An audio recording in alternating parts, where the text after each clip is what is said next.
हाँ?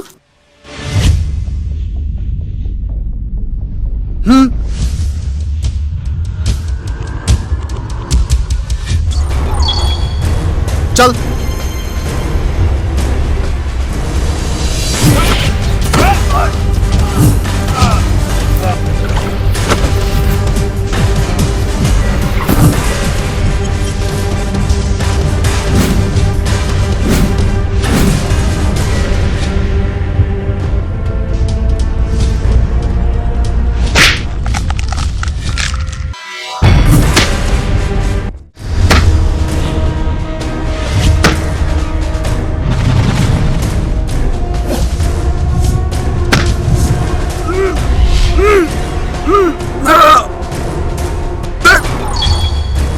कहाँ जिगवा बेटा? ओम भूर्भुवस्वः तत्सवितुर्वरेण्यं भर्गो देवस्य धीमहि धियो यो नः प्रचोदयात्। कर्पूरगौरं करुणावतारं संसारसारं भुजगेन्द्रहारं सदा वसन्तं हृदयारविन्दे भवं भवामी सहितं नमामि।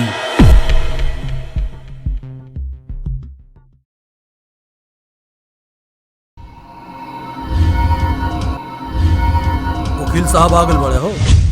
हाँ, बेसवक सत्याग बैठल बड़ा। चला। देखा व्यास, हम वकील कुछ अलग तरह का हैं।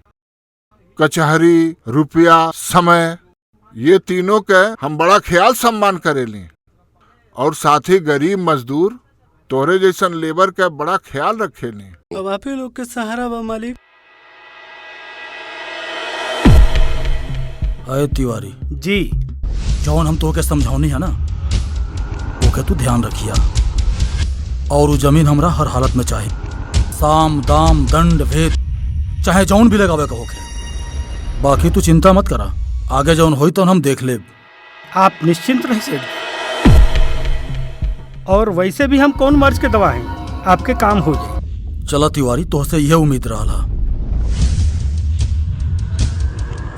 वकील साहब बड़ा परेशान नजर आवता रहा।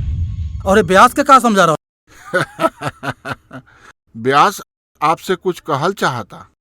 मालिक जिए खाए के थोड़ा सा वह जमीन बाटे, हम अपना खेती करके वह परिवार के गुजर बसर करे नहीं मालिक। अगर वह आप ले लें, हमारे पास जिए खाएगा तो कौन सी बची मालिक? जिंदगी बची तुहार। जिंदगी भर जिंदगी के बात होते रही। पहले कुछ चाय ले आवा, खियावा, पियावा। सेठ जी, हमरे बेटी पूर्विया के का हाल चाल बा?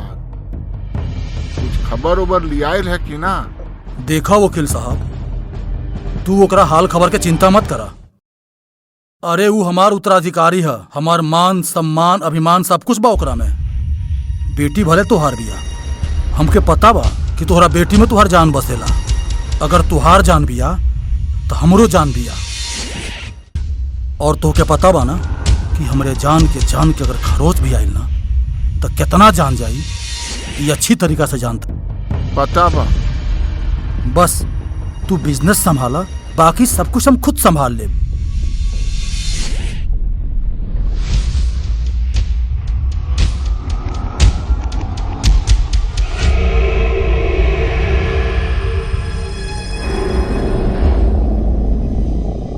ला चाय पिया,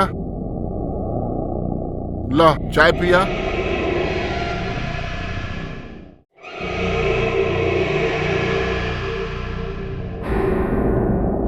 अमीर चंद, अरे आपके नामे नहीं, दिल मन स्वभाव सब कुछ अमीर बा।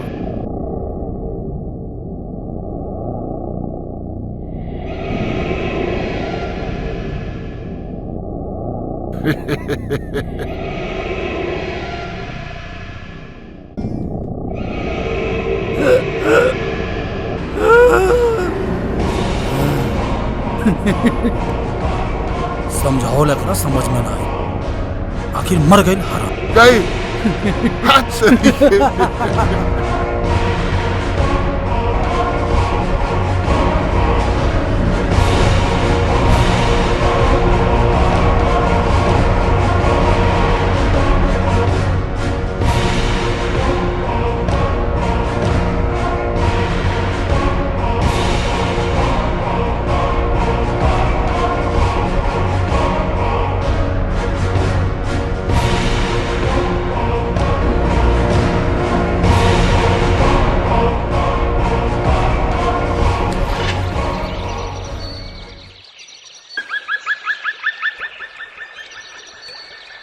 का बात बा विजय भैया, काहे इतना परेशान बड़ा हो?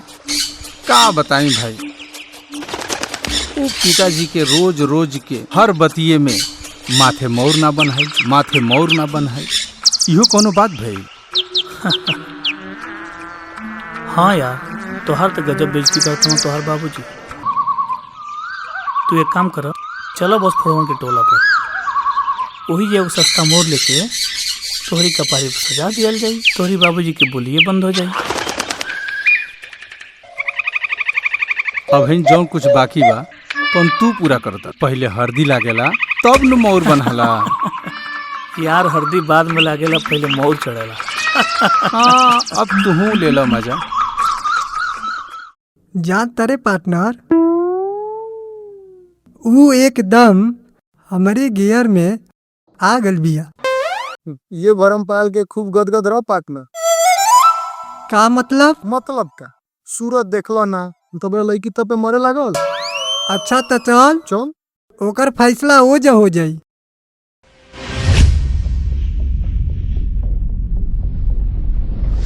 का भाई दोस्त अनिच्चर? मालिक, वो रामगढ़ के गांव और गांव से जुड़ल वो जंगल और कीमती पेड़ बहुत बढ़िया व्यापार रही मालिक। बस रउआ के व्यापार के रोके खातिर बस एक ही दीवार खड़ा दिखाता। प्रधान रघुराम के बेटा विजय बहुत बोलेला, लागत पूरे गांव में सबसे बड़ा ज्ञानी हुआ है। मालिक, बस आपके आदेश के इंतजार बा। अगर आप आदेश कर दी ना तो हमने से सब मिल के वो ससुरा के सत्यानाश कर दीजा। सेठ जी, बियाह कुछ इंतजाम करे के पड़ी। आखिर कब तक इंतजार कर ले मालिक? देख सनीचर, बेरोजगार आदमी चाहे जितना भी विद्वान हो ओकर ज्ञान के बात ये दुनिया में केहू ना सुनेला। और आज के समाज में सबके जरूरत के अनुसार सुविधा चाहिए, रुपया चाहिए, पैसा चाहिए, दौलत चाहिए। और हाँ, हमारा इस ज्ञान वाला दीवार गिरा के खूब आवेला। काहे कि हम व्यापारी हैं, व्यापार करी ले व्यवहार से और बड़ी प्यार से। अरे पार्टनर, एगो बात कह। ओह दिनवा का कहत रहले? का कहत रहनी ये ना कि पहले लड़की के सूरत देख ले तब ओकरा बारे में बात करिए। हाँ तो चला देख लो हमार चाहत कहाँ ले पहुँचल बा। हाँ चलो चलो।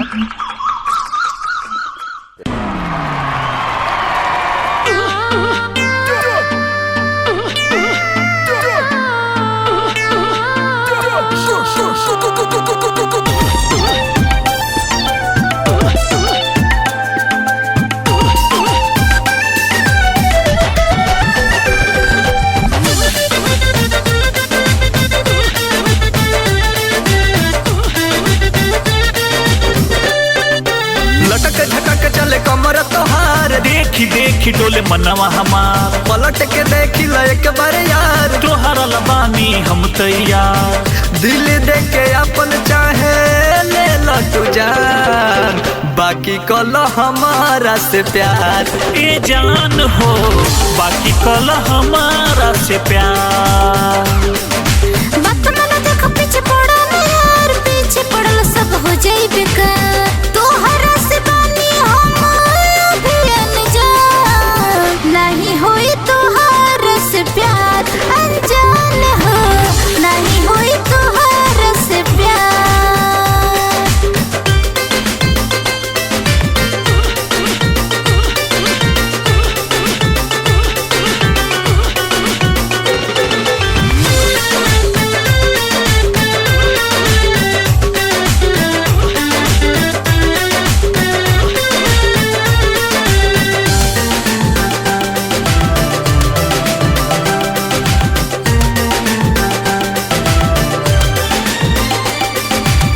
बात यदि मान ले भूलब हो जाई, प्यार के ककहरा मिलके खूब पढ़ल जाई। हे बात यदि मान ले भूलब हो जाई, प्यार के ककहरा मिलके खूब पढ़ल जाई। हुस्न के चक्कर में ना फिर तुम पारा, लुट लगे इश्क में तोहरा जाके डूब मारा।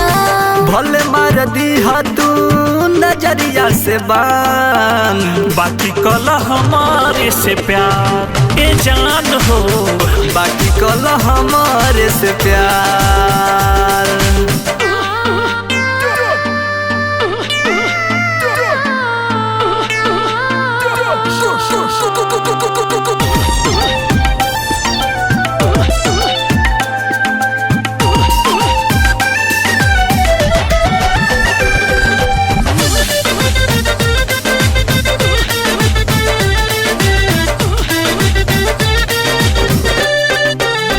भूल जाइब पढ़ल लिखल, फंस जाइब बात में, कुछ न होई तुझसे नाही रहब साथ में।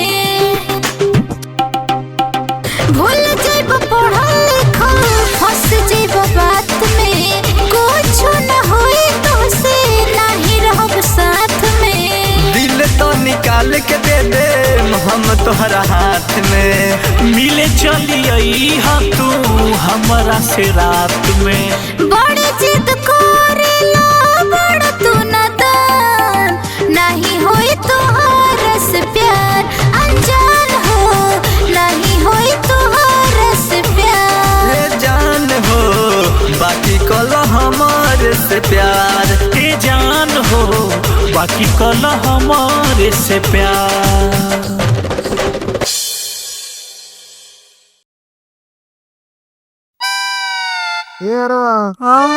देहू का नहीं केहू रे, ई त धोखा दे देलस का रे, ई त हमार दिलवे तोड़ देलस।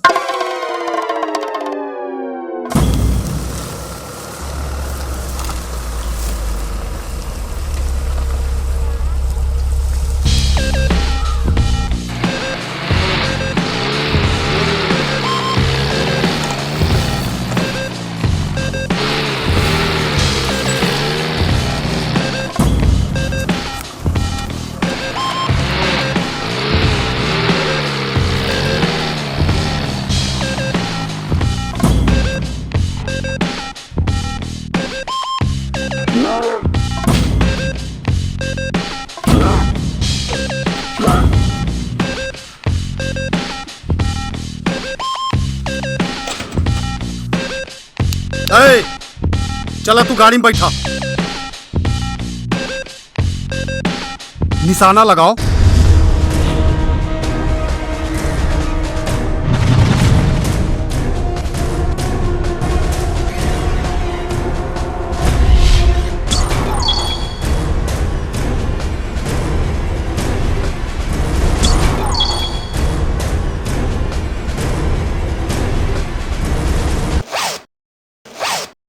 हाँ?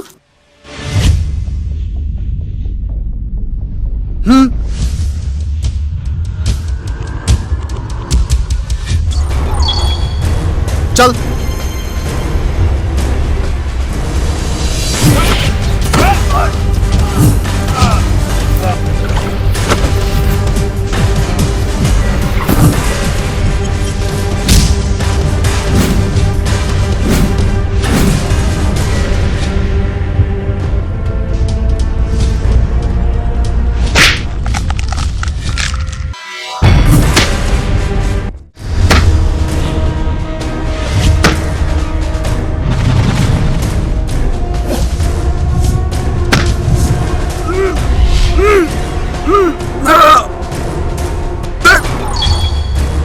कहाँ जिगवा बेटा?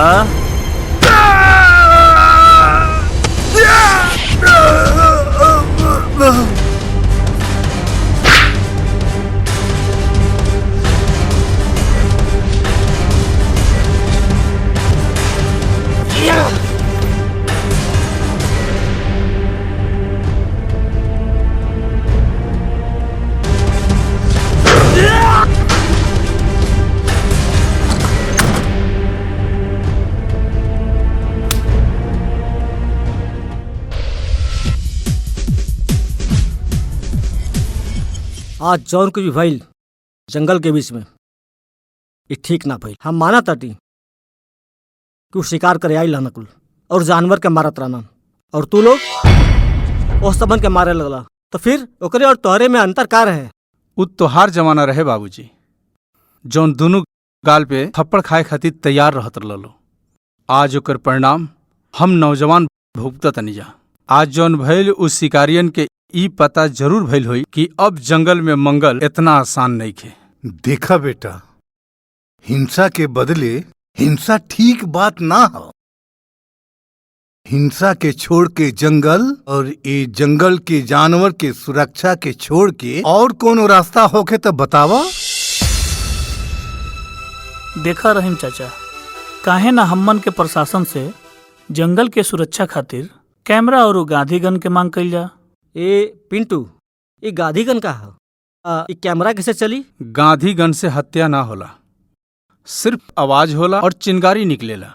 और कैमरा जंगल के बाहर सोलर सिस्टम से लाइट के साथ जुड़ल रहे। जंगल के चारों तरफ और जंगल के भीतर भी दिन रात कैमरा चालू रही, रात के उजाला भी रही, जेकरा कारण जंगल और जंगल के जानवर के केहू नुकसान ना पहुंचा पाई। ई तो बहुत बढ़िया सिस्टम बा, तू अपने हिसाब से एके शुरू करा दा। ठीक बा।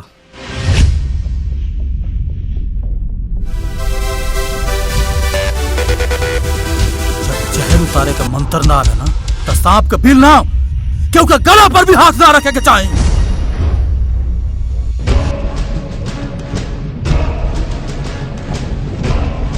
व्यापारी हैं हम, व्यापार करेंगे व्यवहार से और बड़ी प्यार से।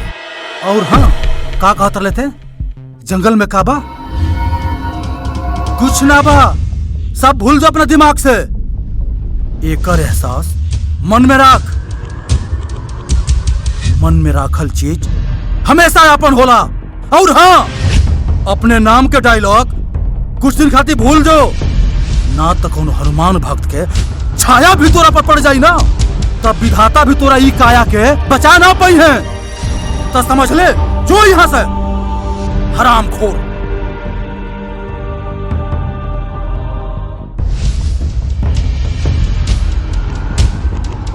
एकरा पर नजर रखिया, तनिको गड़बड़ाइल तो काम बिगड़ जाई।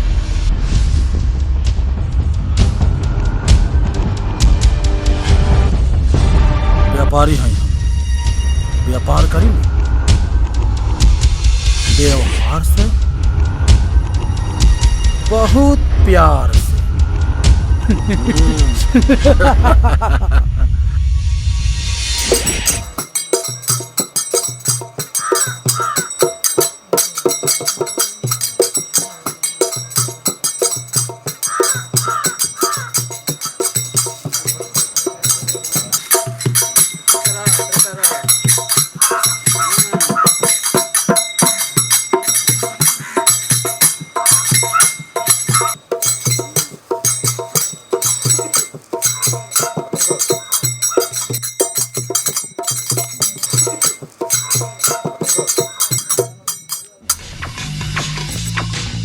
लागत है कि एके लौंडा बनाई के छोड़ गलो। देख भाई, हमन के गांव समाज की इज्जत तोरी लपलपात कमर पे टिकल बा, टन टना के।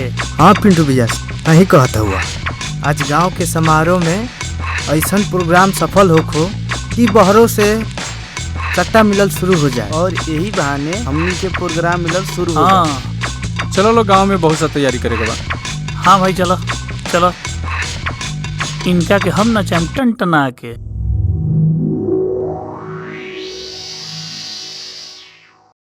तू जाके प्रदुमन बाबू के यहाँ से शाम खातिर जौन प्रोग्राम होई उ एथी का कहल जाला दरिया उ सोफा ले ले यह। ठीक बा, लेते आए। और एक काम कर, साजी के जौन चौकी रखवैया ना, बराबर रखवैया, चारों ओर से ओकर सरी से पाया बनवा दिया। ठीक बा, हम बढ़िया से बनवा दे। नहीं तो तनिको हिले के नहीं चाहिए, ना तो गिरिए जइहा फुल गिर जाइए सब। ठीक बा, हम बढ़िया से बनवा देम ना। हाँ।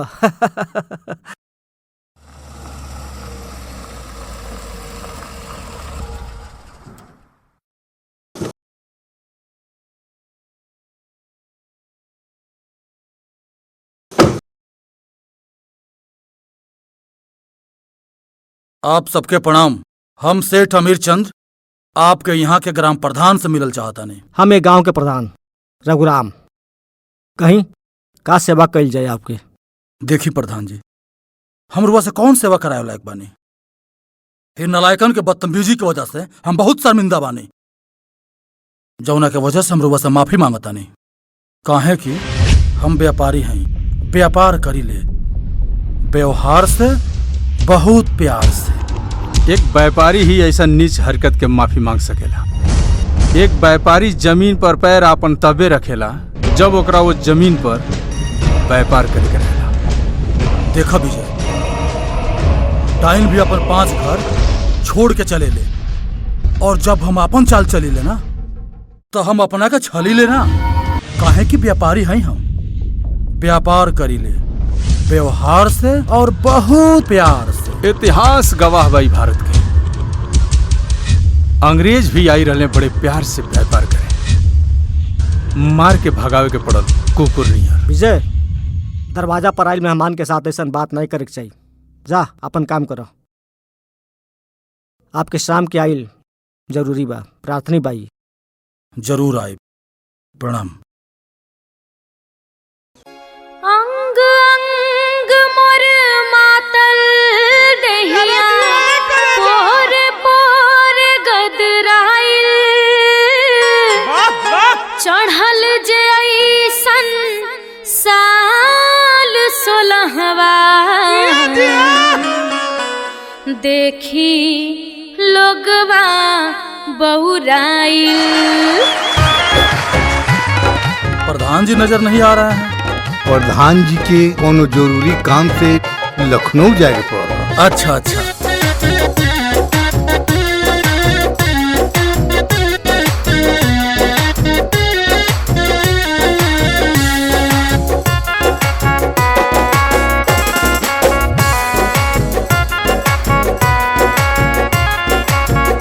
कितनो करबा चढ़ाई देबा नोट तूड़ाई,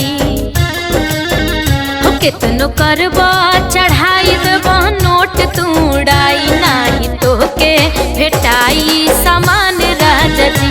तोहर नियत बड़ी बबईमान राजा जी, तोहर नियत बड़ी बबईमान राजा जी।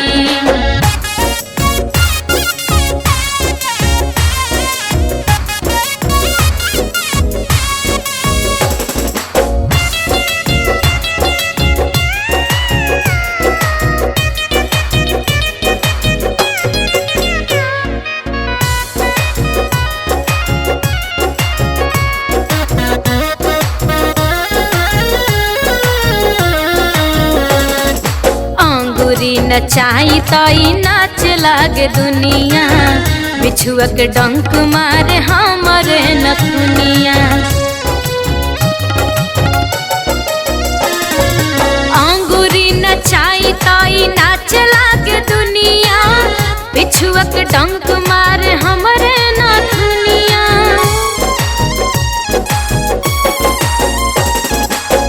हाथ जदि हमरा के देब तू लगाई जाई, अचके में तोहरो पारान राजा जी।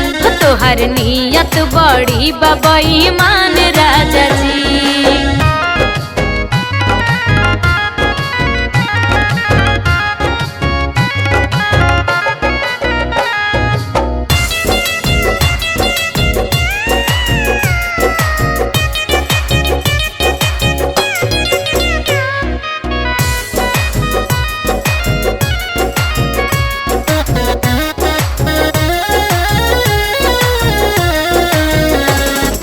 केतनो चलई बइहा चलती न चली, बांधिल तू गाठी हताल नाही गली। केतनो चलई बइहा चलती न चली, बांधिल तू गाठी हताल नाही गली। झांसा दे के पास देव केतनो भिड़ाई नाही तोह से, हो नाही तो से घोटाई ई अनाज राजा जी, नाही तो से घोटाई ई अनाज राजा जी।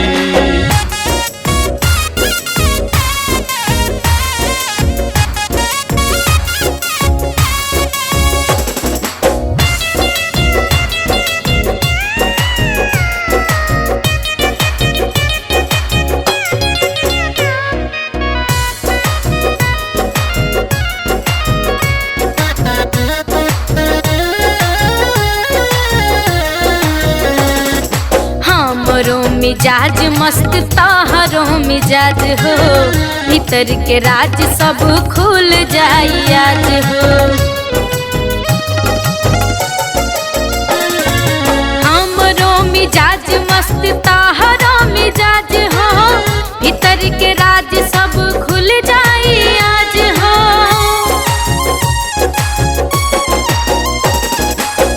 बात मना इतना तू करो ना ढिठाई, ना तो जान जाई सगरो समाज राजा जी, ना तो जान जाई सगरो समाज राजा जी। तोहर नियत बड़ी बेईमान राजा जी।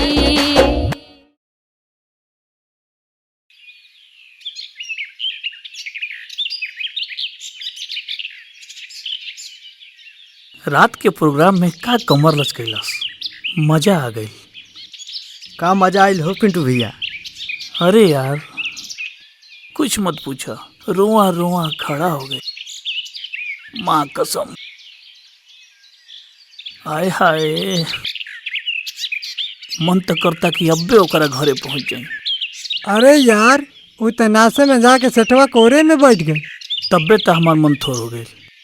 दुकान हमन के मिठाई खैलस साला सेठवा। अच्छा ठीक बा, अब ज्यादा परेशान मत होगा।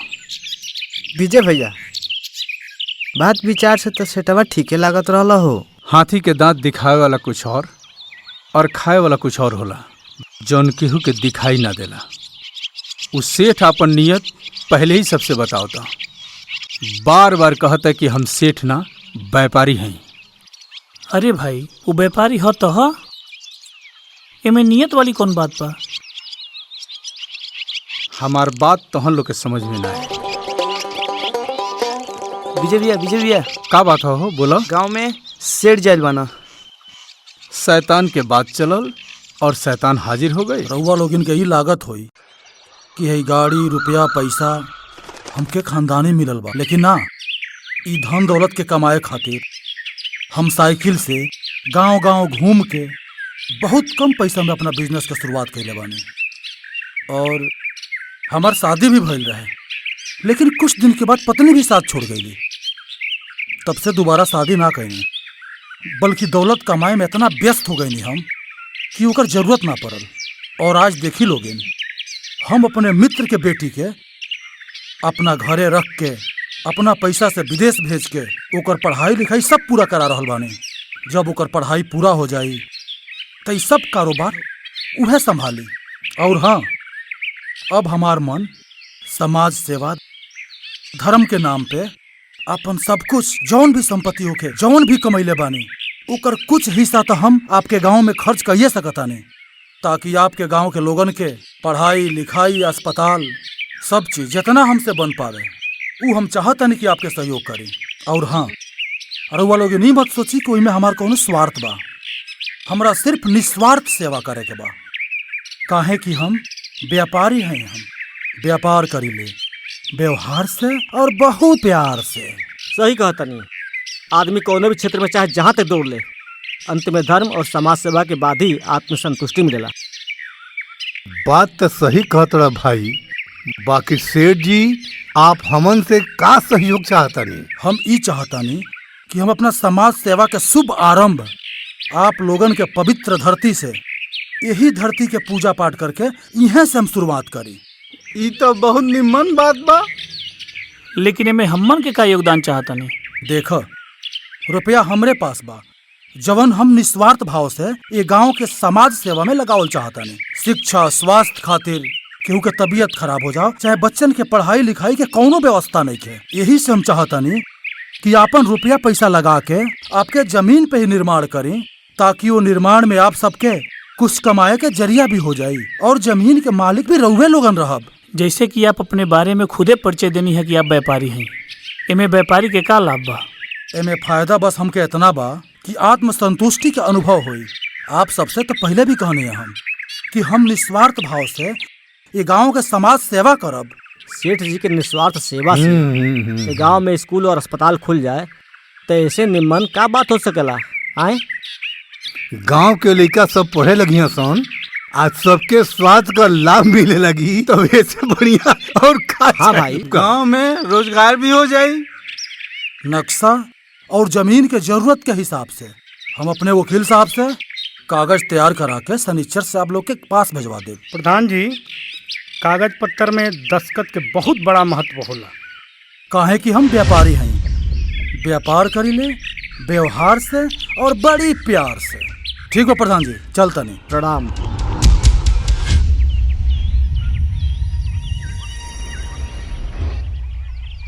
शिकारी जाल फेंक के दाना भी डाल दिलस।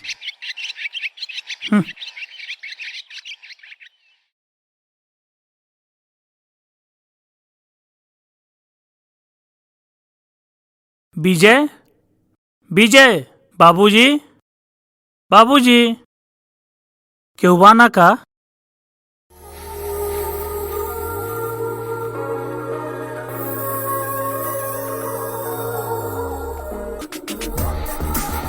भैया और अमन अभी कहीं गई ने हाँ, और बाबूजी पलड़ी पंचायत करे और शाम तक आई है बाबूजी अभी। अच्छा तो ठीक बा, हम चलते नहीं। सुनो ना। हाँ बोला। हमके कुछ सामान बाजारे से ले आवे के है। भैया कहने है कि पिंटू के साथे चल जाइए। अच्छा ठीक बा, चलो। अच्छा अच्छा रुको, हम अब्बे आवत नहीं।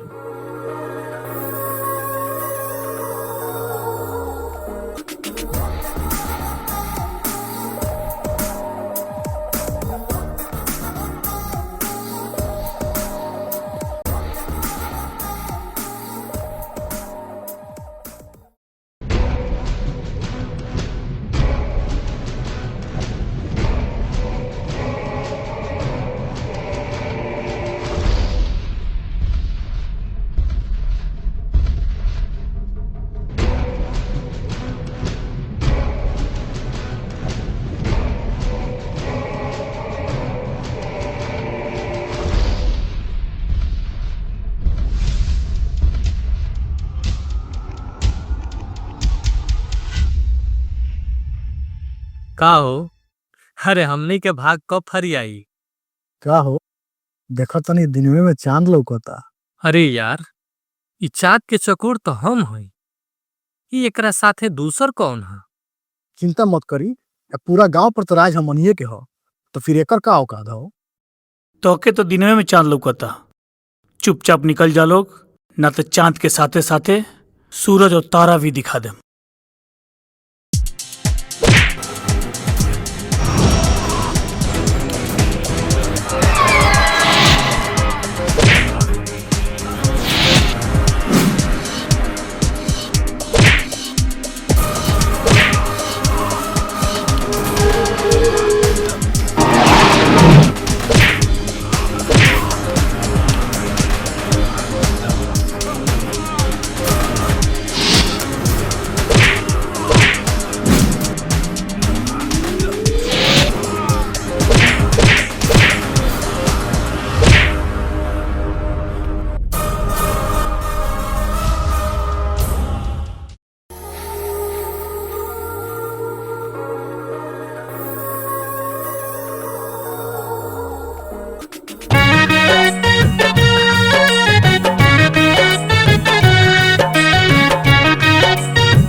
विधि न ऐसन मौसम बना ले, उहे दिल के बादिल से मिला ले। विधना ऐसन मौसम बनौले उहे दिल के दिल से मिलौले। बिन मौसम के बरसात आइल प्यार के फूल मन में फुलाइल। बिन मौसम के बरसात आइल प्यार के फूल मन में फुलाइल।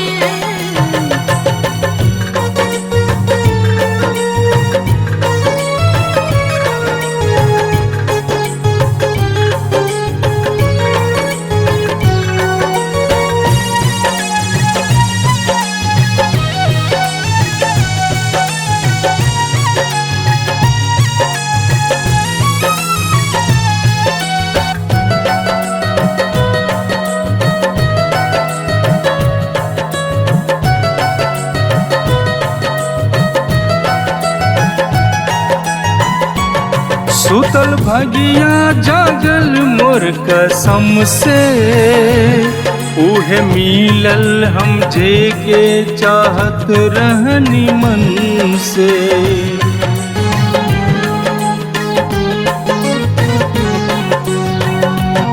सुतल भगिया जागल मोर कसम से उहे मिलल हम जेके चाहत रहनी मन से। चांद के चांदनी से मिलन हो रहल बा तन मन में यौवन के असर हो रहल बा। डाली डाली में फूल बा खिलवले उहे दिल के दिल से मिलवले। विधना ऐसन मौसम बनौले उहे दिल के दिल से मिलौले।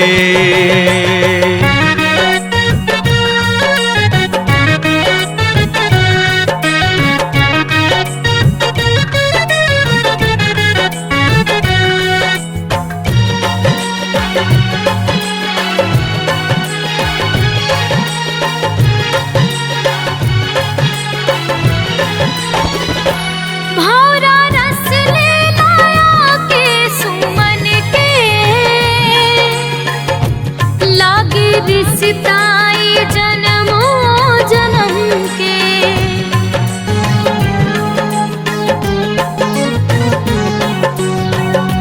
भौरा रस ले लाया के सुमन के लागे रिश्ताई जन्मों जन्म के। लड़ गईल नजरिया नजर से मिल गईल सरिता सागर से। ऐसन रंग बाटे प्यार के चढ़ावले उहे दिल के दिल से मिलौले। विधना ऐसन मौसम बनौले उहे दिल के दिल से मिलौले। विधना ऐसन मौसम बनौले उहे दिल के दिल से मिलौले। बिन मौसम के बरसात आइल प्यार के फूल मन में फुलाइल। विधना ऐसन मौसम बनौले उहे दिल के दिल से मिलौले।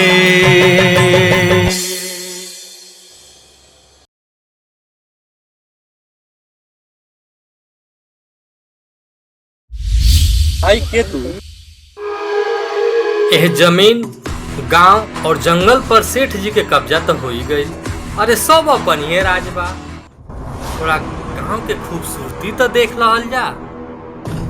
सही कहा तारा भैया, पूरा बदनिया जे बान दर्द से टूटता।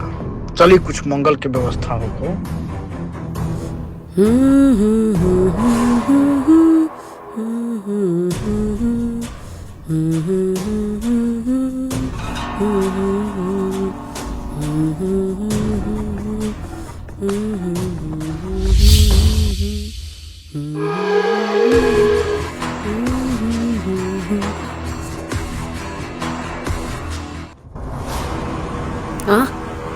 हमारा रास्ता छोड़ दलो। का हो मन रखनी? अरे के फेंक दो, ई लेके कहाँ घूमता? तनी हमनी के मन के भी रखा। इतना बन ठन के कहाँ जात बा? तनी हमनियों के पास आओ। अरे कहाँ जाता? बच के कहाँ जा पैबू? बा कुत्ता।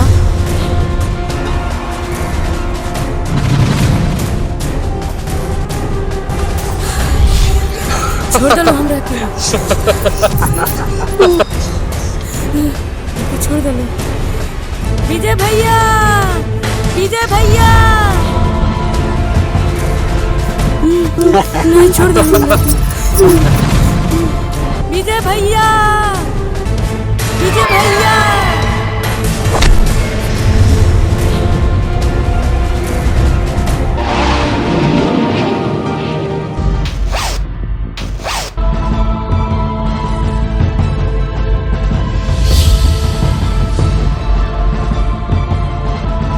तहनी के ई नापाक इरादा हमरे पवित्र गांव पर हमरे रहते कभी पूरा न हो।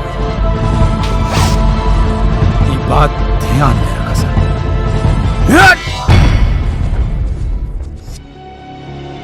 विजय भैया तू ना रहता तो कजनी का हो जाई। ठीक बा हम चलतनी।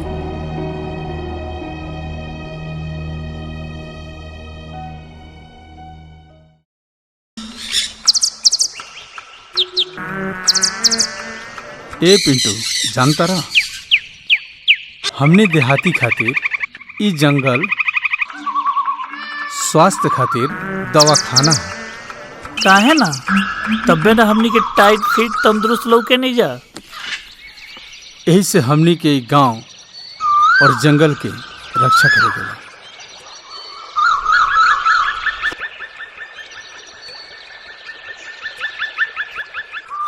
ही हमनी के खिलल बगिया के केहू नजर लगा दी तो कर आँख ना नोच पिहल जाई। ठीक है कहा तारा भैया। अरे पिंटू भैया, विजय भैया, तू लोग एजा बाड़ा लो। हम कहाँ कहाँ ना जो गांव में बुढ़वा लोग जमेट लगेले बाड़न। कहाँ जाने कहाँ करते रहन लो। ठीक बा चलो चल के देखा जाए। ठीक बा चलो।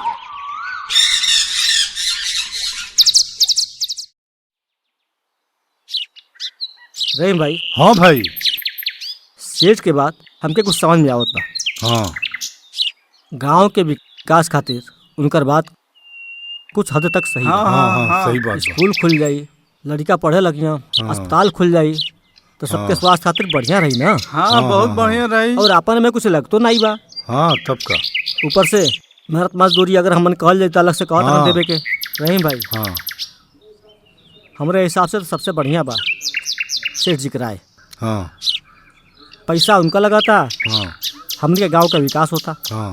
स्कूल खुल जाई तो लड़के पढ़िया, अस्पताल खुल जाए तो स्वास्थ्य लाभ ले जाई। हाँ भाई यही बहाने गांव का विकास तो होता। हाँ बढ़िया होता। आज तक ई गांव के खेत जंगल और जानवर के देख रेख हम सब जना कैले हैं। हम मानत नहीं कि गांव में बच्चन के पढ़े खातिर स्कूल और स्वास्थ्य खातिर अस्पताल नहीं, जेकर एक गांव में बहुत जरूरत बा, लेकिन सेठ के रुपया से ना। आखिर सेठ जी से दिक्कत का बात तोहरा के? सेठ जी तो सेवा भाव से ई सब करता ना। सेठ व्यापारी है। व्यापारी अगर मंदिर में चंदा भी देला तो हमें भी ओकर स्वार्थ होला। हमार बात समझ लो लोग। हमन के प्रशासन और शासन से एक गांव खातिर स्कूल और अस्पताल के मांग कई गई। शासन में प्रशासन शासन और प्रशासन के कोनो योजना के लाभ गांव के आज ना मिलल, सिर्फ वादा मिलल। वादा बात करता हूँ प्रशासन के। अरे भाई स्कूल अस्पताल हमने के जमीन में बनता था, ओकर मालिक हमने के रहल जाए। और का गांव में एक नया रोजगार के शुरुआत हो जाएगा बिना आपन रुपया लगौले। यही के कहल जाला निस्वार्थ समाज सेवा। जौने सेवा में स्वार्थ और शर्त होके उस समाज सेवा ना होला। वो व्यापार होला। सेठ बार बार आपन परिचय दे रहल बा कि वो व्यापारी है, जेके तू लोग ना पहचान पाओ तरलो। तू लोग बहुत पछतेबा एक दिन। तो से कोनो ढंग का काम धंधा तो भइल नहीं, बेरोजगार बन के घूमता रह, माथे में बाउर ना चढ़ल। अब बात करता रहा पछतावे के, हमन के पछताई जाई है। बात करता हूँ रघुराम, ऐसा मत बोला। आखिर ए मुद्दा पर विजय का विचार भी तो सही हो सकेला। करे कहले का मतलब कि इनके विचार किया कि हमन के विचार गलत है, यानी हमन के जो कहत हैं वो गलत कहत हैं। गांव समाज खातिर सोचत हैं तो हमन के गलत हैं। सेठ जो कहत ना वो फायदा बा गांव के, काहे ना समझता नहीं। तो ठीक बा, सेठ अमीर चंद के इस समाज सेवा से ई गांव के विकास कर। हम ई गांव पर आवे वाला मुसीबत के गवाह और सौभागी ना बनब। काहे से कि बेरोजगार नौजवान के तोहार इस समाज सच बोले के हक ना देता। हम ये गांव छोड़ देब। ये बेटा ना रहीम चाचा, जब नाव डूबे वाली होखे तो में सवारी ना कही जाला। ख्याल रखिए इनका। रघुराम, विजय कहाँ जाए हैं? रोक ला उनके। कैसे समझाओ जाता हूँ लोग के, समझ नहीं क्या होता हूँ लोग के।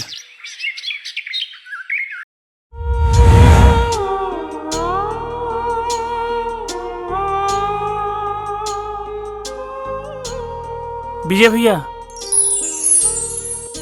भैया काहे गांव छोड़ के जाता? ई तू ना समझ बा पिंटू, हमरा कहले के बाद ही सब समझ में आई। बाकी तू गांव और घर के ख्याल रखिया। अच्छा, हम चलता नहीं।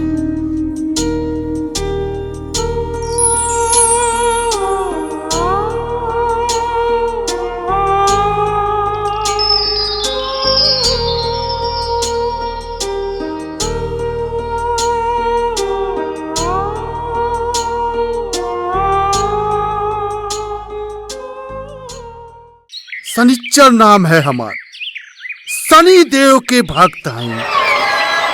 हमार नजर जकरा ऊपर पड़ जाला ओकर दशा और दिशा दोनों सुधर जाला। रघुराम नाम हमार, ए गांव के प्रधान है, समझा था ना? है समझ लो। नक्शा कैसन बरौगा गांव के, अस्पताल और स्कूल के पसंद आयल कि ना? पसंद बा, पसंद बा। आगे का कार्रवाई शुरू कर जाओ। ए राहु, अरे ला सिग्नेचर सब कर। हे गांव के सम्मानित लोग, आपके गांव में बने वाला स्कूल और अस्पताल के नक्शा के हिसाब से जितना जमीन के जरूरत बा ओकर है कागजात ह। जमीन भी आप सबके, स्कूल और अस्पताल भी आप सबके, और जमीन के मालिक भी आप ही लोग। बस आप लोग के जमीन पर सेठ जी अपन निस्वार्थ भाव से सेवा शुरू कर सकें, एकरे खातिर आप सबके एक कागजात पर अंगूठा और दस्तखत के निशान चाहे। और जेकरा के यह निर्माण में काम करे के होखे उ लोग भी अपन नाम दर्ज करा दी। यह काम के अलग से पैसा मिले। ठीक बा? हाँ, ठीक बा, ठीक बा, ठीक बा। हाँ, ही सब है।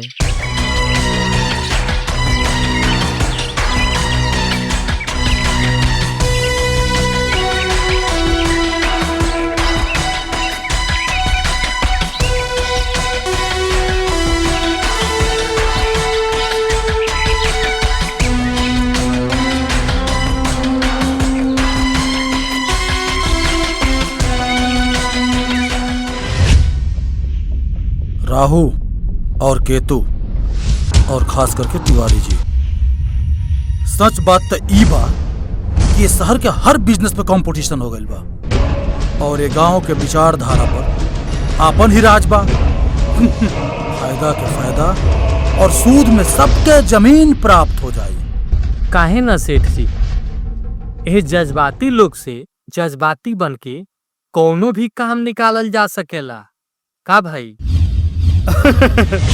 तबे ना हमनी के ये जगह पे चून के कदम रख ले बन जा।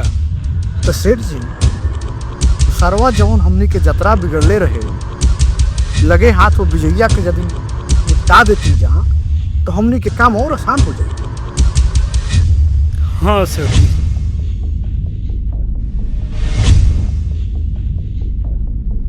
ठीक बा।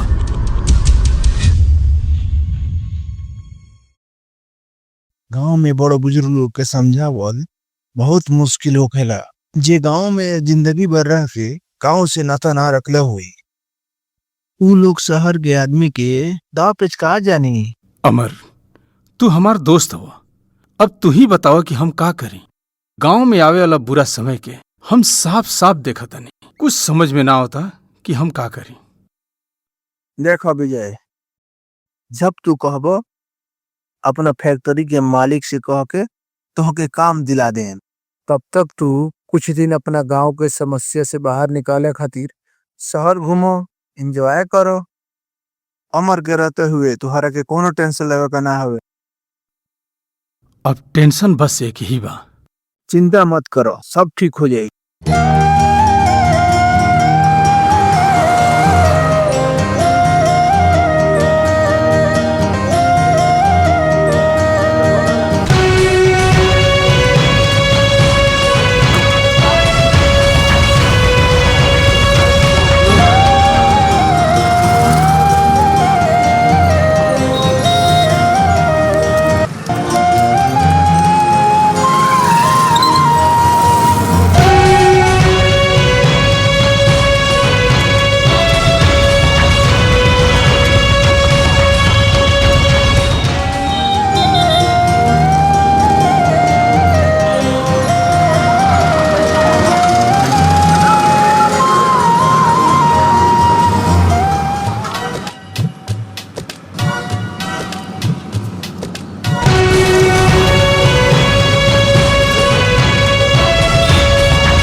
हाँ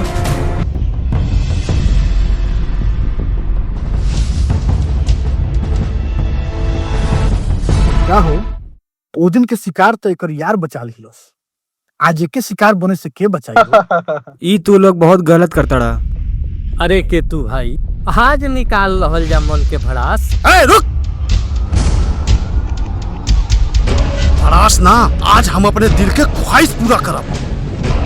इस शुभ काम हम अपना हाथ से करब। लेकिन शनिचर भाई, अरे कम से कम एक आखिरी इच्छा तो पूछ लो। एकरा आखिरी इच्छा ना पूछब, हम अपने आप अपने हाथ से खत्म करब।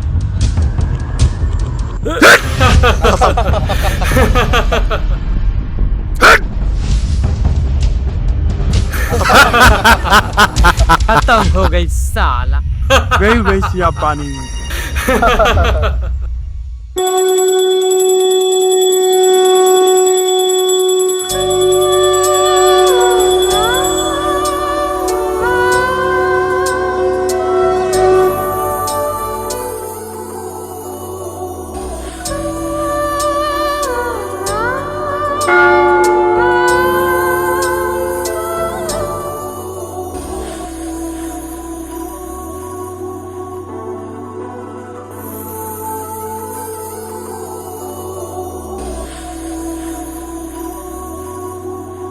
इधर आओ।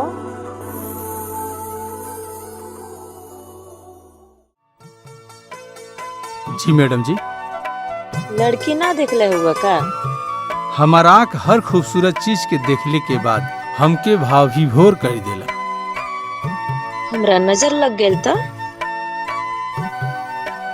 बीजे नाम है हमार, हनुमान भक्त है। जेकरा पर हमार नजर लग जाला ओकरा पर केहू के नजर असर ना करला। तब ठीक बा। एगो पता बता सकेला? पता के पहले नाम के जरूरत पड़ेला। समझ गई नी।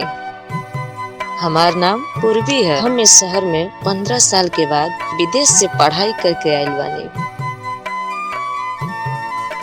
अकेला घूमा तनी और यहाँ सब कुछ बदल गइल बा।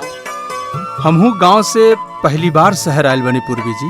यहाँ कहाँ रहेला? अपने दोस्त अमर के यहाँ। ये शहर से हमनी के दोनों जना अनजान बानी, तो चलो ना साथे घूमल जा। हे भगवान, राउर दर्शन तो ना कहनी, बाकी लागत है कि राउर आशीर्वाद है हमके स्वीकार बा। चला।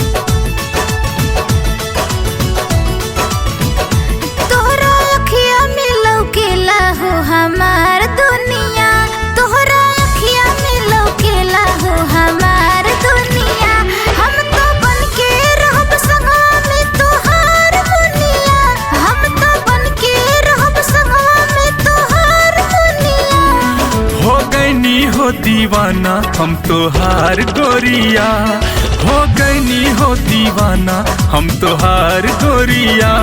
छल के छागल भैनी पागल हम तो हार संवरिया, छल के छागल भैनी पागल हम तो हार संवरिया। तोहरा अखिया में लौकेला हो हमार दुनिया, हो गईनी हो दीवाना हम तो हार गोरिया।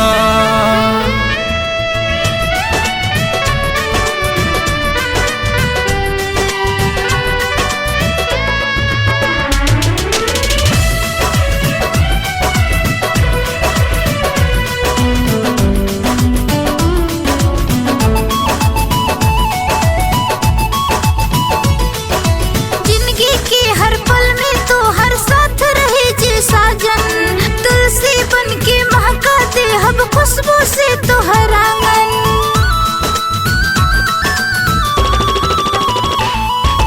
जिंदगी के हर पल में तोहर साथ रहे जे साजन।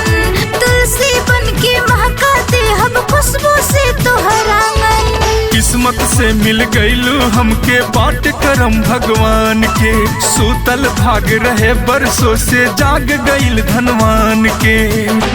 नाही रही एक पल के तोहर हमर दूरिया, नाही रही एक पल के तोहर हमर दूरिया। तोहरा अखिया में लौकेला हो हमार दुनिया, हो गईनी हो दीवाना हम तोहार गोरिया।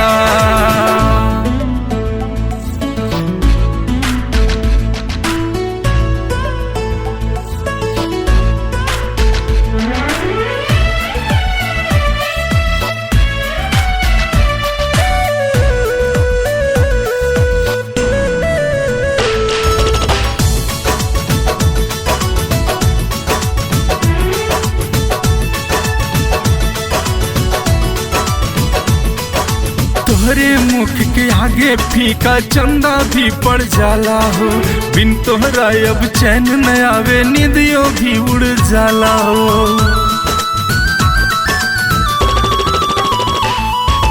तोहरे मुख के आगे फीका चंदा भी पड़ जाला हो, बिन तोहरा अब चैन न आवे नींदियों भी उड़ जाला हो। मिलते तो से दिलवा एगो फूल सा खिल जाला हो, हुस्न के बरसा रूप पे हमरा देखते ही चढ़ जाला हो। दिन रात देखी तड़पे ले तोहार रनिया, दिन रात देखी तड़पे ले तोहार रनिया। हो गईनी हो दीवाना हम तोहार गोरिया, तोहरा अखिया में लौकेला हो हमार दुनिया। हो गईनी हो दीवाना हम तोहार गोरिया। तोहरा अखियों में लौकेला हो हमार दुनिया। हो गईनी हो दीवाना हम तोहार गोरिया।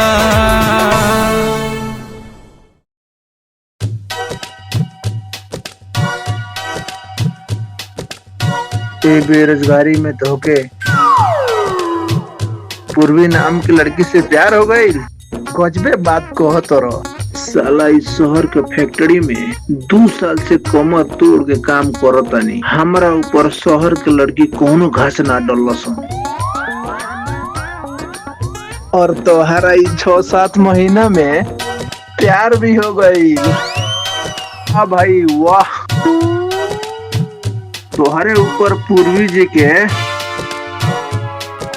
पूर्वा बिहार कमाल के असर कैल। हम साच कहते, हम गई रही मंदिर में दर्शन करे और पूर्वी के दर्शन हो गए। भगवान के आशीर्वाद, प्यार भी हो गई। अरे भाई, जैसे तू प्यार करे लो अब ओकरा बारे में तू का जाने लो? मतलब हम समझनी ना। कौने घर परिवार का हो, कहाँ रहेली, ओकर फैमिली बैकग्राउंड का बा, तो के कुछ पता बा? ना भाई, ये सब तो नहीं के पता। जय हमारा जता जला सचमुच प्यार आनर होला। भगवत कथा मत सुनाओ, अब आगे का करे के बा ई बताओ। कल हमार छुट्टी हो, हमके पूर्वी से मुलाकात कराओ। बिना ओकर कुंडली देखले तुहारा बिहार के साइट ना बनी।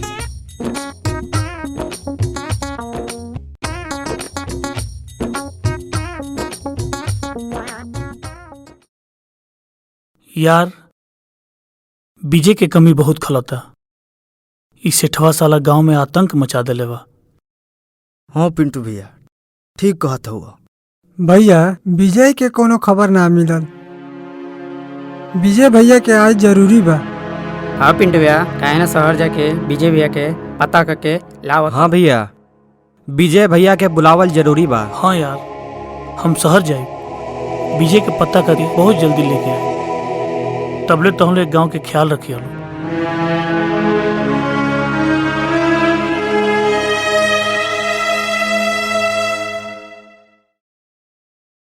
पार्टनर, अब कौना बात के गम बा? बहुत जल्द ए गांव पर आपन राज होखे वाला बा। है साला, कुत्ता के दुब में कितना तेल लागी ना, वो सीधा ना हुई। आवे दे हमारी विजय के, तब तो निके एक गांव से लतिया के भगावल जाई।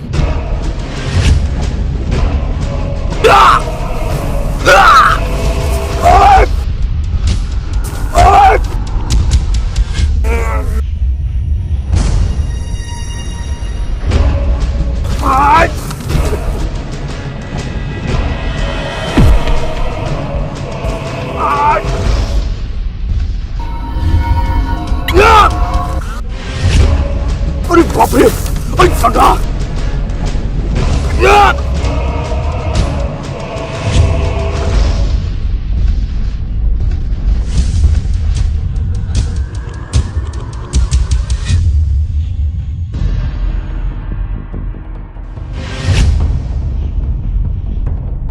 रुक साला, रुक रुक साला, गांव पे राज करी।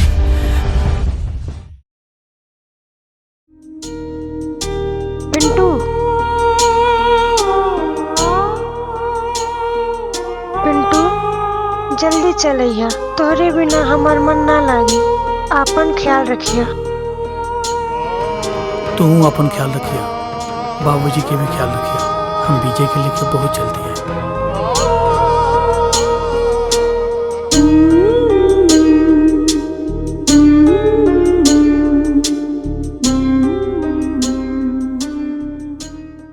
Totally on platform number 1. कीजिए 1503। चौरी चौरा एक्सप्रेस अनवरगंज से चलकर गोरखपुर को जाने वाली।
सेठ जी नमस्ते। नमस्ते। हम गांव से आइल बानी। हमार दोस्त 4 महीना पहले गांव से शहर आइल बा। हई फोटो है उनका, का आप देखले बानी?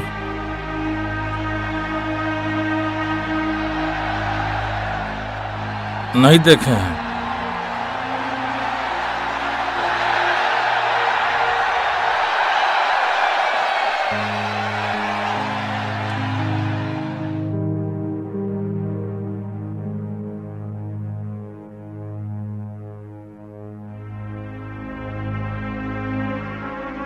सेठ जी नमस्ते। नमस्ते। ये हमार दोस्त विजय हुआ, गांव से शहर में आइल बा। का आप इनके देखनी है?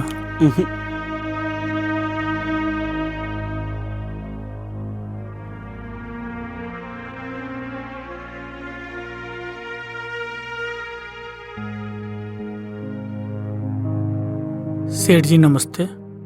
हई हमार दोस्त विजय है, गांव से आइल बा। काहे के देखले बानी? नहीं, कहीं देखे तो नहीं है।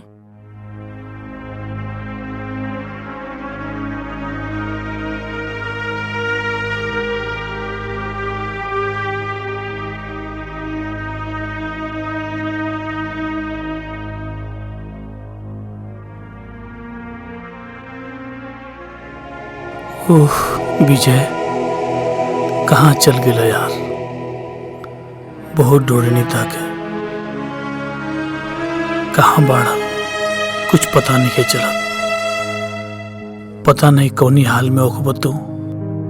तोरे बिना गांव के भी का हाल बा। हम मिल के ताके सब बताओल चाहता नहीं।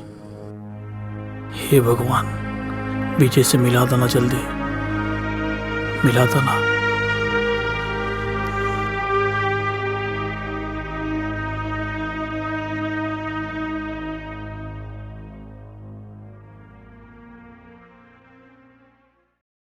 हमके वो जमीन हर हालत में चाहिए, चाहे ओकरा खातिर जितना भी रुपया लगावे के पड़े। बेटा।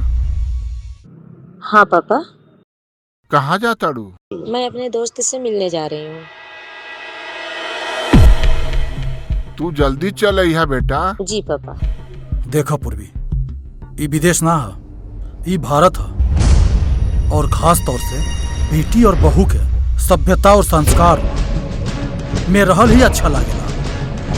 चाचा जी, मैं ऐसा कोई भी कदम नहीं उठाऊंगी जिससे आप दोनों की इज्जत पे आँच आए। ए बेटा, तकलीफ और समस्या केहू के बता के ना आवेला।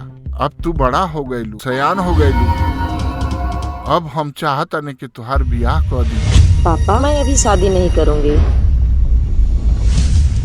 लेकिन हमारा तजुर्बा यह कहा था तो क्या अपन शादी कर लेवे के चाहिए। चाचा जी, मैं शादी तो करूंगी, अब दोनों लोगों के आशीर्वाद से ही। बट लड़का मेरे पसंद का होगा।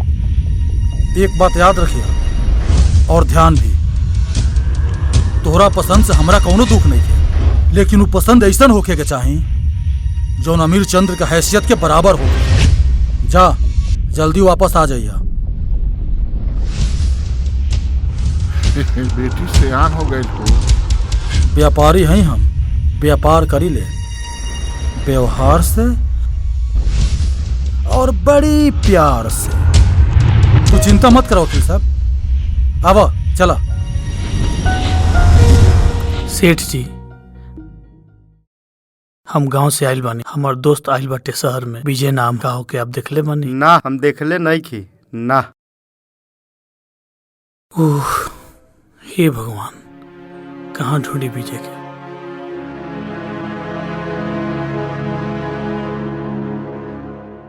बाबू, हई हमार विजय दोस्त गांव से आइल बा। एके कहीं देखला हा? हम तो नहीं देखे हैं, अंदर पूछ लीजिए भैया से।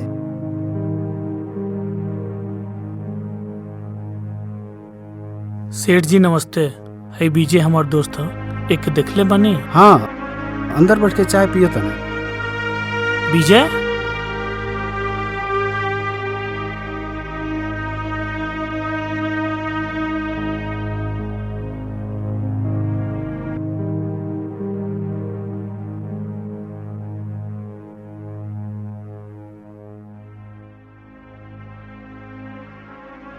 विजय, हम तो उसे कोई बात कहल चाहता नहीं। कहा का बात है? हमार चाचा हमार शादी करे के बात करत नहीं। एमे दिक्कत का बा? तू बोल दे तू कि हम लड़का पसंद कर ले बानी, हम बात करे अपना होखे वाला ससुर जी से। एमे दिक्कत की कोनो बात नहीं के। हमार चाचा वो अपना हैसियत के बराबर अपन दामाद खोजता नहीं। विजय? अरे पिंटू, तू यहाँ कैसे? कैसन बड़ा? आवा। ई के ह? ई हमार गांव के बचपन के संगतिया पिंटू हैं। पिंटू आओ बैठा। विजय,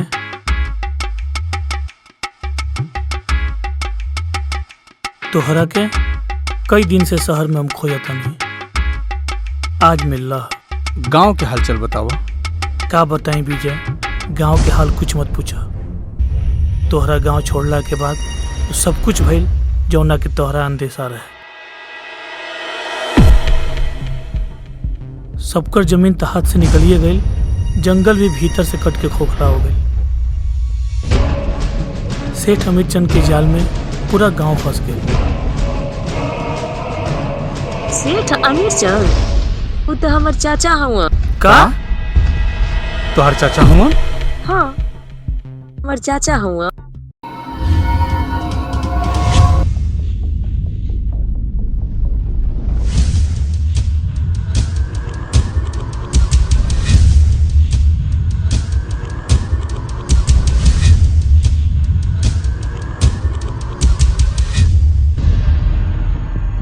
और हम गांव छोड़ के यहाँ चले।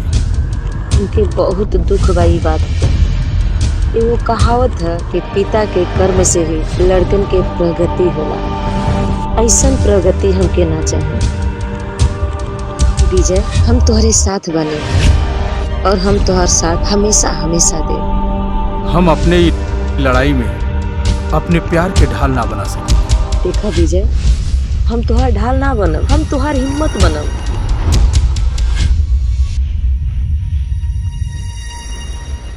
ये गांव के प्रधान तू हो? सेठ जी से अपन बात कही के समझ लेवे के चाही। हमनी की जौन जमीन बतौन वापस दे। सपना सेठवा खूब देखौलस, आज ले देखाई ना देहलस। बस ओकर बदमाश दिखाई देता सा।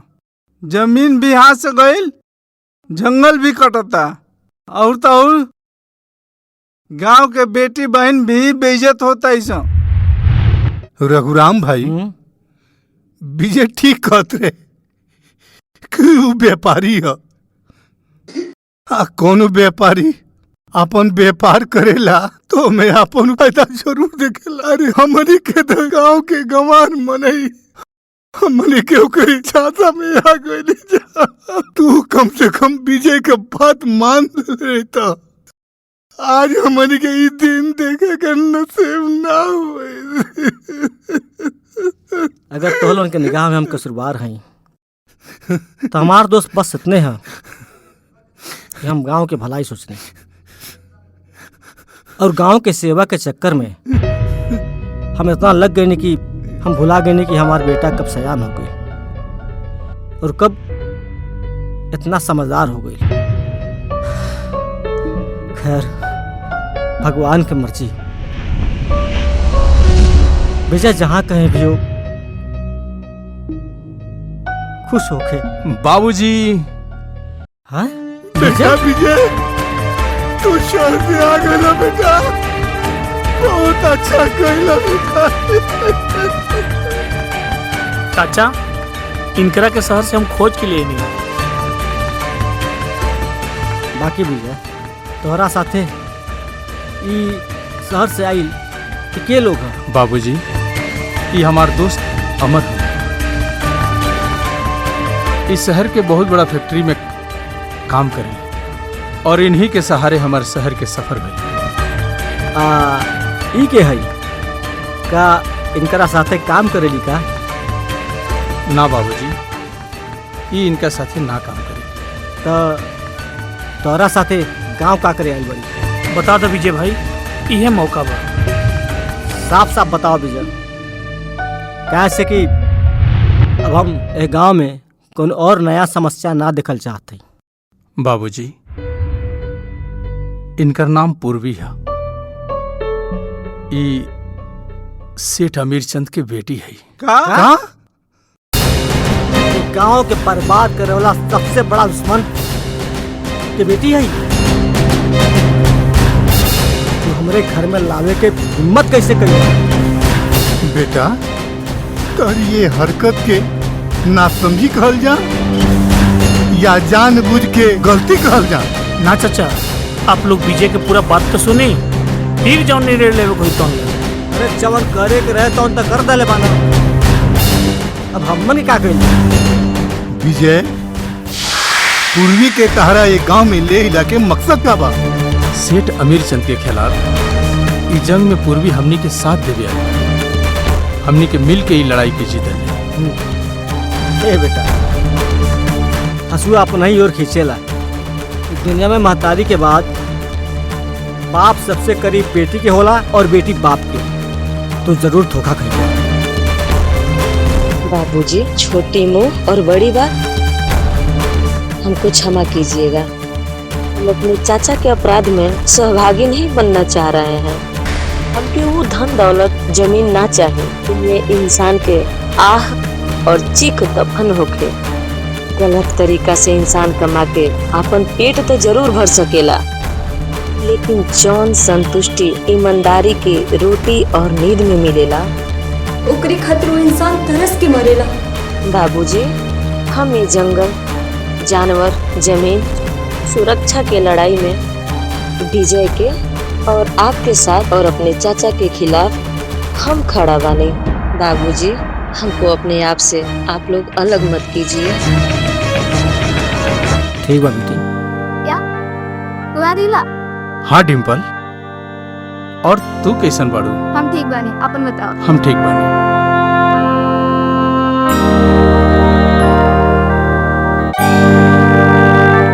रहीम भाई, आज से हमारे पास दो बेटी बाड़ी, एगो डिम्पल और एगो पूर्वी।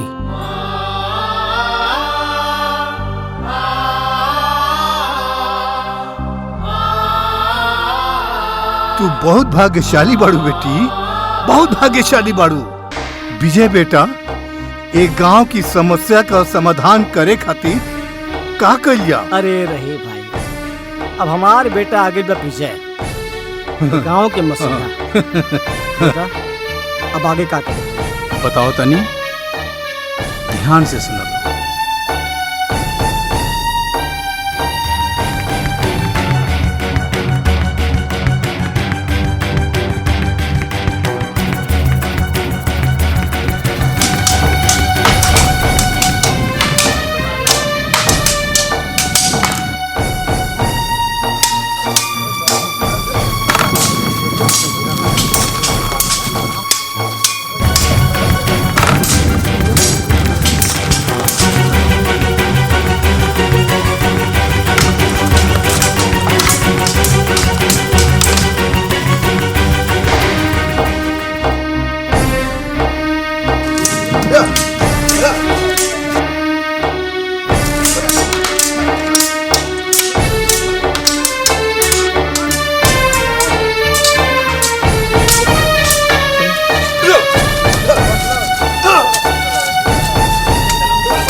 हाँ तैयार बानी जा।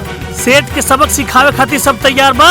सब तैयार बा। हम सब तैयार बानी। सब तैयार बा? सब तैयार बा।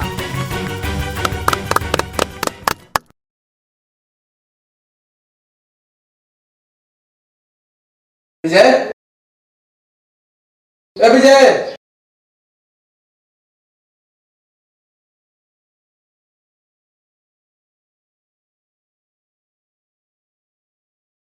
विजय,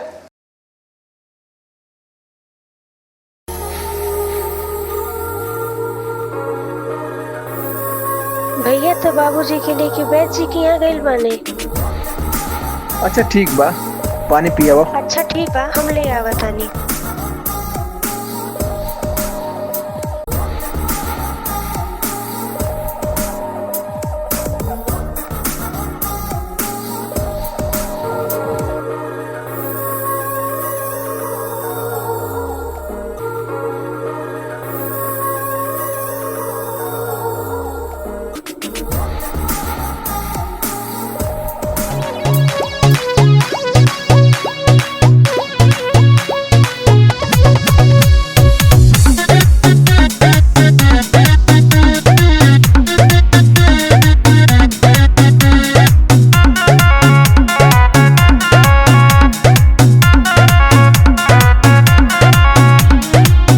चांद जैसन बसूरत तोहार, चांद जैसन बसूरत तोहार, प्यार यार तो से भइल, प्यार यार तो से भइल।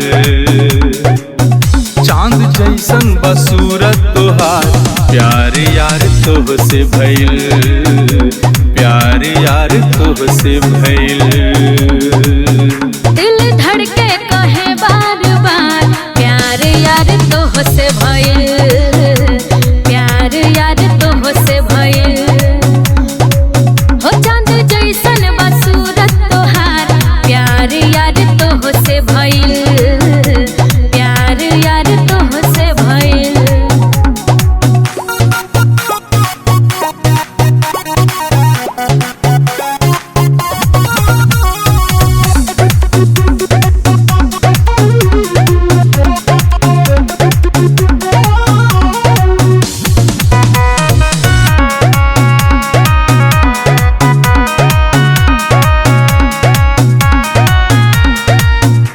कहीं साच दिल से दिल में बसा के, कि तोहरा के राखब आपन बना के।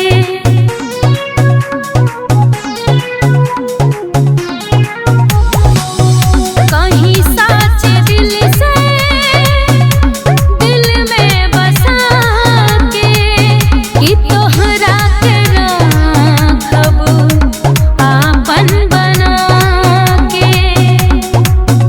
अखिया में बसी गइल तोहरी सुरतिया, चैनो करार गइल जागी सारी रतिया। अब एक पल न होला इंतजार, अब एक पल न होला इंतजार। प्यार यार तो से भइल, प्यार यार तो से भइल। चांद जैसन बसूरत तोहार, चांद जैसन बसूरत तोहार, प्यार यार तो से भइल, प्यार यार तो से भइल।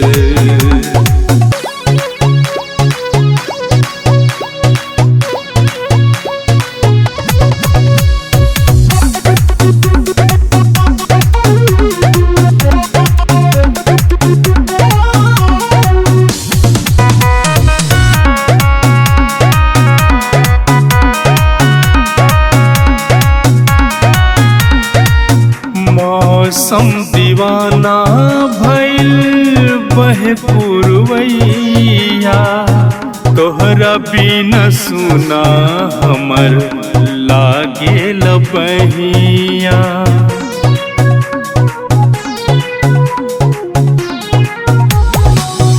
मौसम दीवाना भइल बहे पुरवैया, तोहरा बिना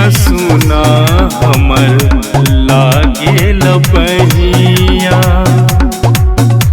अखिया के रहिया दिल में समैला, मन नाही बस में हमर ई का तो कैला। कल हमरो लसोल हो सिंगार हो, कल हमरो लसोल हो सिंगार। प्यार यार तो से भइल, प्यार यार तो से भइल। दिल धड़के कहे बार बार, दिल धड़के कहे बार बार। प्यार यार तो से भइल, प्यार यार तो से भइल। चांद जैसन बसूरत तोहार हो, चांद जैसन बसूरत तोहार। प्यार यार तो से भइल, प्यार यार तो से भइल।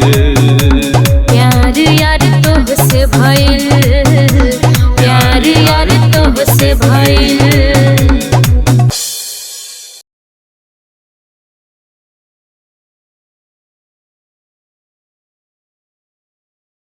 का भइल, पानी पिया।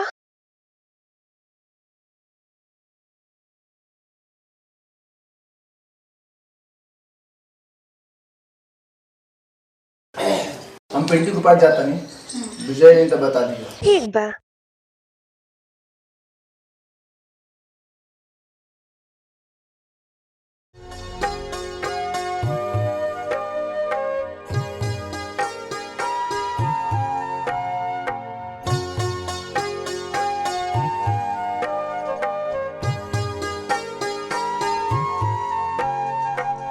पूर्वी, हम बहुत खुश नसीब बानी ये दुनिया में, जौन तहरे जैसन प्यार करे वाला मिल गई। कहाँ धन दौलत ऐसो आराम के जिंदगी जिए वाली तू, और कहाँ जंगल झाड़ी के बीच में जंग लड़े वाला हम। विजय, तू जाना तरह कि ये धरती पे असली धन और दौलत का बा? नीर, पौधा, ई जंगल, ई झरना, ई जानवर, ई सब धरती के धन और दौलत है। और ई दौलत जौन हमरा पास बा, ई सब हमार बा, और हम इसे बहुत खुश बानी।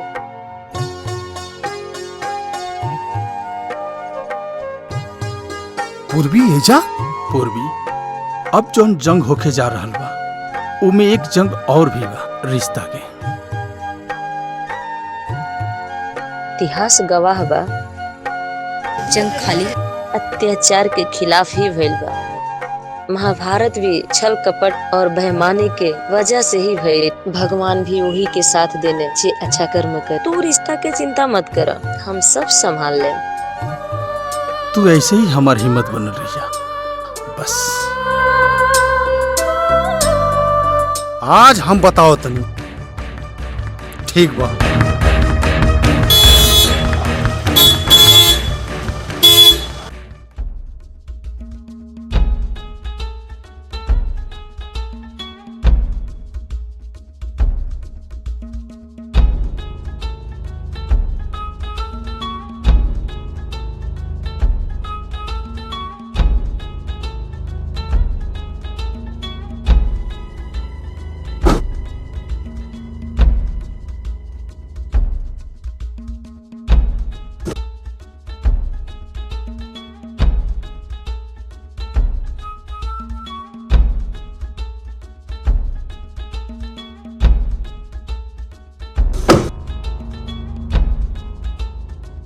देखिए साहब, आप इस शहर के आईजी हैं और पूरे 6 महीना हो गया मेरी पूर्वी का आज तक पता नहीं चला।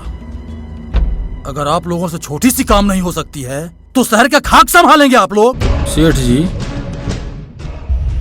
आप FIR लिखने नहीं दे रहे हैं, एक बार में फोटो और सूचना भी छपने नहीं दे रहे हैं, तो हम लोग कैसे पता लगा लें? कहाँ है जी साहब, ये कौन बचपना वाला बात कर रहे हैं? आपके बस का हो तो काम करिए, नहीं तो सीधा सरेंडर। सेठ जी के इज्जत का कोनो ख्याल बा कि नहीं? कहा चाहते हैं आप कि अपने पूर्वी के खूने का अखबार छपवा दें, शहर में ढिढोरा पिटवा दें?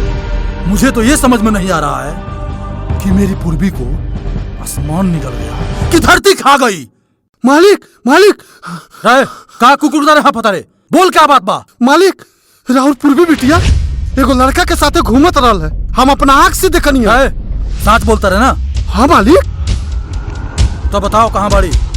सनिचर नाम है हमार, सब अपना आँख से देखे नी, भुलानी ना।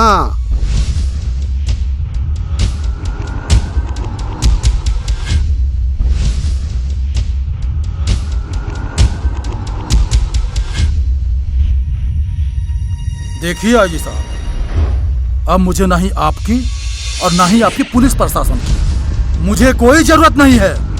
अमीर चंद जी, आप इस शहर के इज्जतदार आदमी हैं, कानून हाथ में मत लीजिए। हम संभाल लेंगे, सुबह तक आपकी बेटी आपके पास रहेगी। जब हमसे ना संभली तब ना, अब हमके तोहार जरूरत बिल्कुल नहीं है।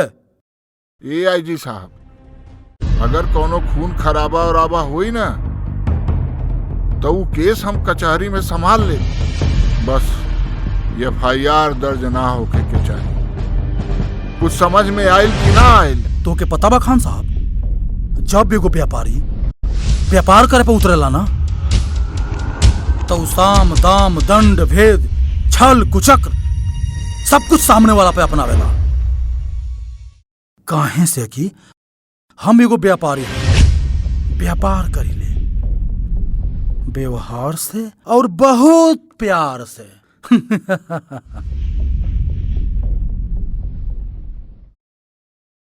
यार विजय, अमर का बात बा?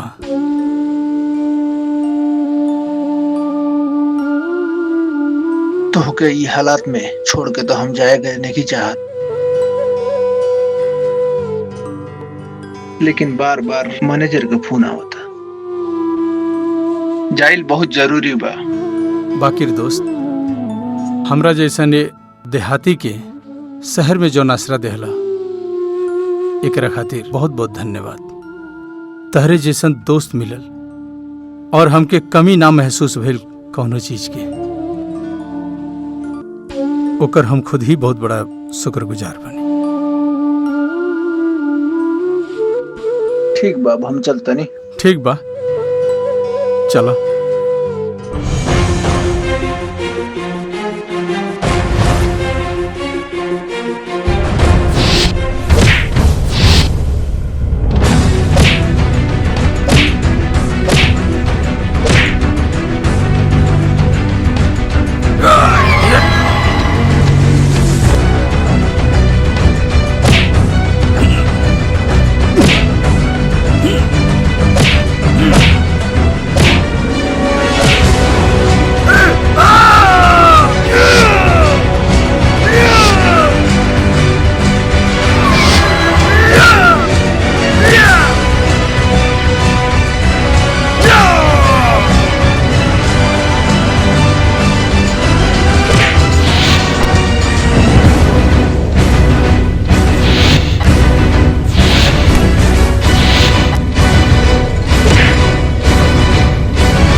सनिचरा हुआ ना, हमारी जिगड़ी यार के ते गर्दन तोड़ ले रहे, आज तोरो गर्दन तोड़ के वही जे पहुंचा।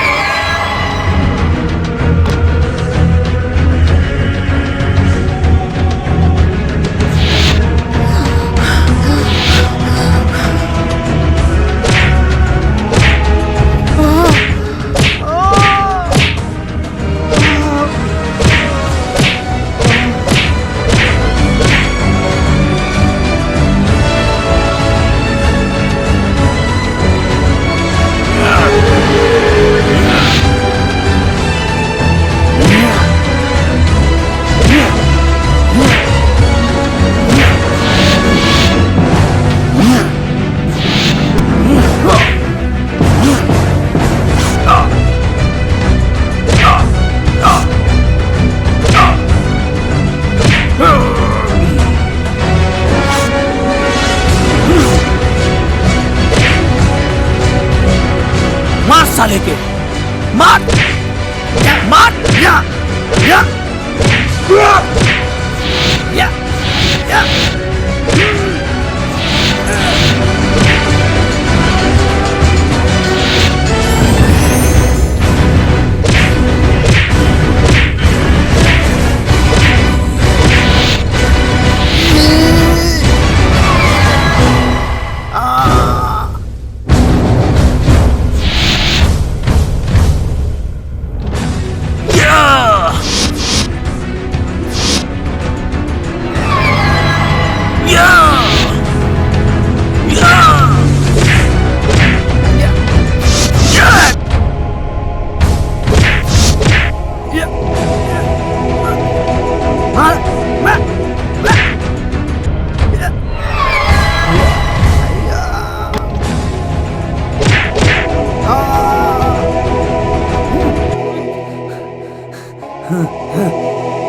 व्यवहार और प्यार से व्यापार करे वाला व्यापारी तोर हमरे गांव पर कैल अत्याचार के बदला हम आज तो से गिन गिन के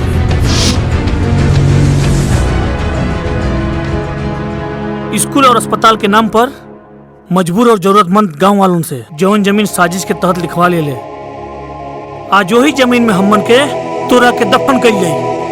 देखो पूर्वी, समझा दे लोग काहे कि व्यापारी हैं और हमरा तरकस में तीर की कमी नहीं की और हमरा के मार के इनके कुछ ना मिले सिवाय आजीवन कारावास के। आज भगवान भी तेरे सामने आके खड़ा हो जाइए, फिर भी तो के हमरे हाथ से केहू ना बचा पाई। रुक जा विजय, इनकरा के तू मार के कानून के अपना हाथ में मत ला। ये गांव के तो हर जरूरत बा, तुहसे बढ़िया ये गांव के मसीह केहू नहीं के हो सकत। ना विजय, मार दे करा के। हाँ भैया, छोड़िए मत एकरा के, मार डाला। अगर एकरा के छोड़ दिया गई तो फिर ये दूसर गांव में जाके ऐसे ही अत्याचार करी।